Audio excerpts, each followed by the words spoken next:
Well, the early days of my employment at the Australian Museum were one of excitement, I think, because it is an interesting place.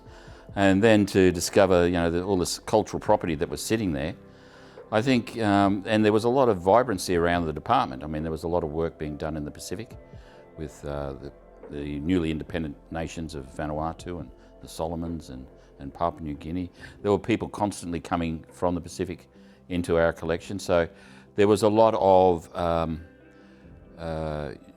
new ways of thinking and attempting to make the collections relevant to Aboriginal and Torres Strait Islanders, and that was my role. So I think I was very fortunate to be in that very exciting period of time when intellectual frameworks were changing and about how the collection should be used and the ownership of that collection, and people were starting to use terms like custodians of the collections. The museums were custodians of it, no longer the owners of it. So a lot of that early work we can see coming to fruition right around the organisation today, with the First Nations collections group and all those sorts of things. But yeah, I mean, I was certainly taken in, and I think that overall the philosophical feelings around the place were very, very positive to people accessing the collections. We started to loan the collections to Aboriginal communities around New South Wales. We then branched, because my first permanent role was as liaison officer, so that was my role, was to actually go out into communities and start making these contacts.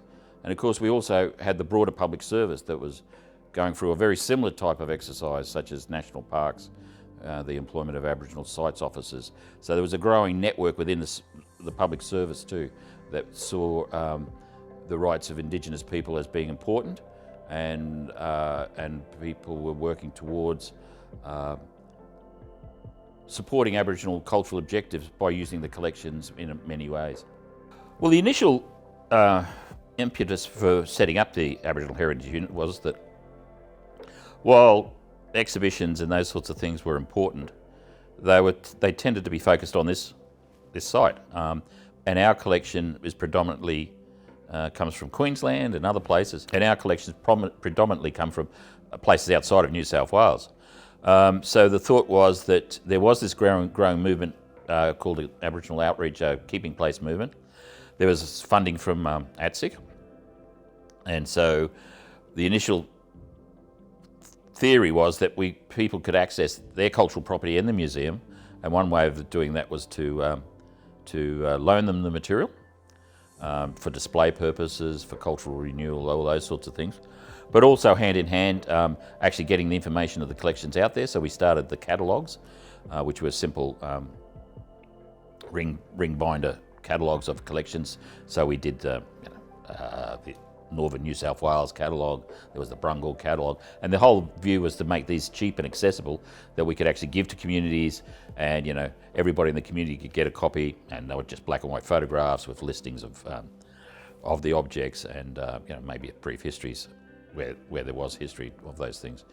We then developed the CD, the DVD, which was Keeping Cultures, which was once again an attempt to use new technologies to support Aboriginal cultural objectives, and that was reasonably successful. I thought there were some really interesting things done in that period. I mean, we also did we amped up the repatriation. We had training in the museum for people on collection management, conservation, and we did. We started the Aboriginal Keeping Place Network, which we'd have annual meetings where we would bring speakers together to talk about various funding issues and those sorts of things.